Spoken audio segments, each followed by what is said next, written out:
हर कोई बोलता हमें दुख क्यों है, हमें दुख क्यों मिल रहा है,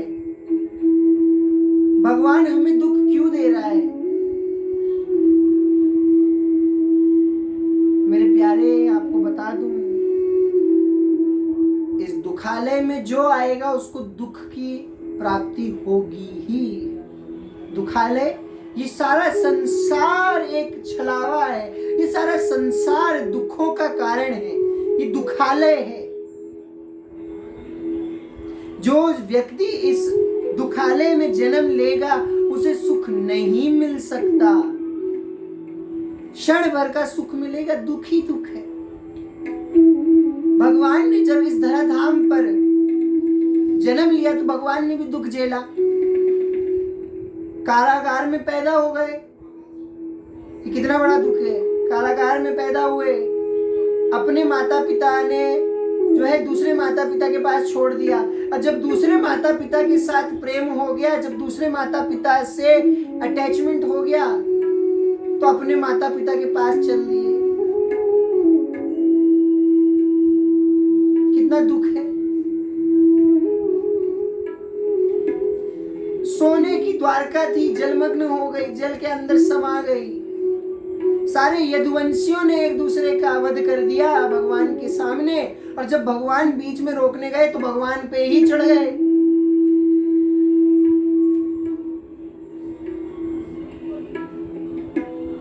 एक बार भगवान कृष्ण ने बहुत बड़ा यज्ञ कराया, काफी महान ऋषि, महापुरुष, महात्मा लोग द्वारका जी पधारे हुए थे।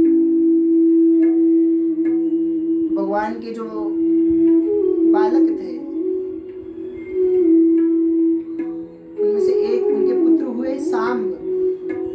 सांब क्या करते हैं, एक कपड़े का पोटला लेते हैं, कपड़े का पोटला अपने पेट में रखते हैं, चुन्नी से ढक लेते हैं, अपने सर को चुन्नी से ढक लेते हैं, और चुन्नी से ढकने के बाद ऋषियों के पास जाते हैं, महात्माओं के पास जाते हैं, और उनके जो भाई हैं वो बोलते हैं ये अभी नई नवेली बहू आई है, ये गर्भवती है, स्वामी आप बताइए कि इसके पेट में लड़का है कि लड़की है। तो जो साधु सन्यासी होते हैं, जो दिव्य आत्माएं होती हैं, जो महापुरुष आए होते हैं, वो अपनी दिव्य दृष्टि से देखते हैं कि ये और कोई नहीं, ये भगवान के बेटे सांब हैं, जो एक पोटला अपने पेट में लगा करके आए हैं, और वह ये पूछ रहे हैं कि यह गर्भवती स्त्री के पेट में बेटा है कि बेटी है। और ऋषि क्रोध में आ जाते हैं और क्रोधित होकर के भगवान के पुत्र सांब को श्राप देते हैं, पूरे यदुवंश को श्राप देते हैं कि इसके पेट में एक मूसल है और यह मूसल तुम्हारे पूरे कुल का नाश करेगा। और जैसे ही वो साड़ी उठाते हैं, जैसे ही वो हटाते हैं, वहां पर मूसल होता है। यदुवंशी भी बहुत तेज, भगवान के बेटे हैं, भगवान के पुत्र हैं, बहुत तेज। सारे यदुवंशी मूसल को घिस रहे हैं, घिसते जा रहे हैं, घिसते जा रहे हैं, घिसते जा रहे हैं, और वो सब घिस दिया। और जो चूरा था, जो घिस करके चूरा हुआ, उसको समुद्र में प्रवाहित कर दिया, समुद्र में बहा दिया।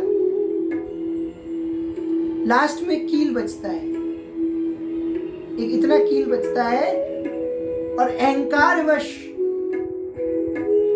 अपने सामर्थ्य के अहंकार में आकर के बोलते ये कील क्या हमारे कुल का नाश करेगी, उसको जो है फेंक देते हैं समुद्र में। और वही कील मछली खा लेती है, और उस मछली को एक मछुआरा पकड़ लेता है। मछुआरे ने पकड़ ली मछली, ले आया। मछली को जब वो काटता है, मछली को अपना भोजन बनाता है, तो उसके अंदर वो कील निकलती है। उस कील को वो सोचता है ये क्या कील है, फेंक देता है घर से बाहर। इतने में उस रास्ते से एक वन में विचरण करने वाला शिकारी वहां से जा रहा होता है, और वह कील को देखता है, अरे वाह बोला ये तो हमारे तीर में लगेगी, और अपने तीर में लगाता है, घर जाकर के बढ़िया तीर बनाता है। और जो चूरा था, जो मूसल का चूरा था, वो समुद्र के किनारे आकर के घास में तब्दील हो जाता है। वो घास बहुत तेज होती है, छुआ तो हाथ काट दे, इतनी तेज।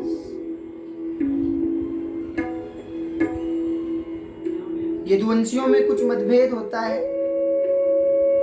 और क्रोध में आकर के,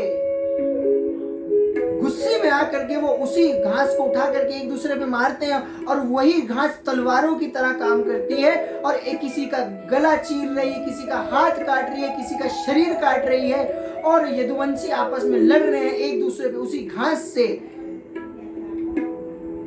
प्रहार कर रहे हैं। भगवान दुखी मन से देख रहे हैं। भगवान क्या करें, इस दुखालय में आए हैं तो दुख का तो भोगना पड़ेगा ही।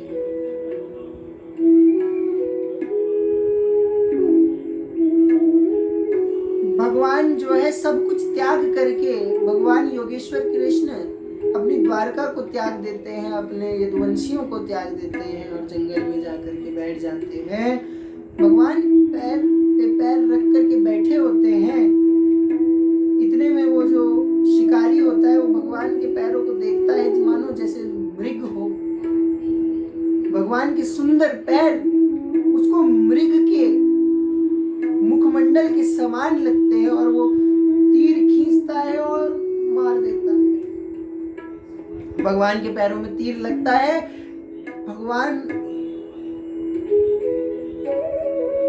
भगवान का अब समय आ गया है, भगवान वैकुंठ जा रहे हैं। शिकारी उनके पास आता है और अश्रु पूरित नेत्रों से भगवान को देखता है कि हे भगवान, हे प्रभु, ये मुझसे क्या हो गया, ये मैंने कितना बड़ा अपराध कर दिया है, ईश्वर मुझे माफ करें, हे भगवान मुझे माफ करें। भगवान बोलते कोई बात नहीं, जो इस सृष्टि में आया है उसने तो जाना है ही। ऊपर सब देवी देवता आनंदित हो रहे हैं कि भगवान अब वैकुंठ आ रहे हैं, भगवान अब स्वर्ग आएंगे, भगवान अब वैकुंठ आ रहे हैं। सारे देवी देवता हर्षोल्लास से साथ भगवान के स्वागत के लिए इंद्र, शची, अग्नि, पंच तत्व, सूर्य देव सब खड़े हैं, थाल लेकर के, फूल लेकर के, कि भगवान अब आएंगे।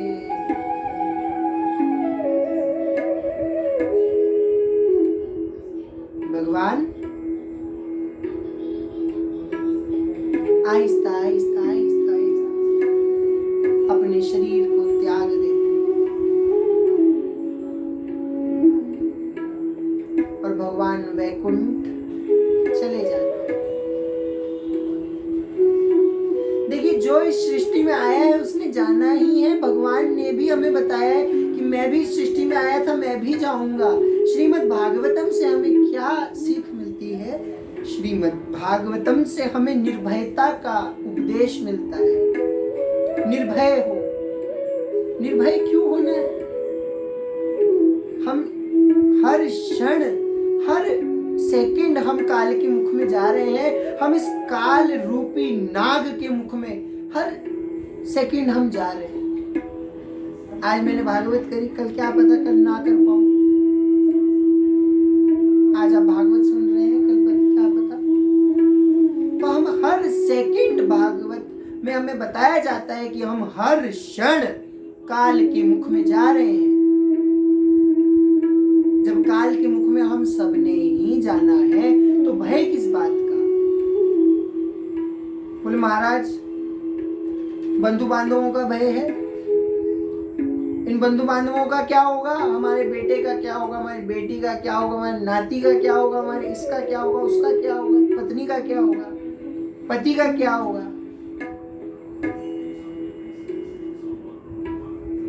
हमारे साथ श्री रघुनाथ तो किस बात की की चिंता, शरण में रख दिया जब माथ तो किस बात की चिंता।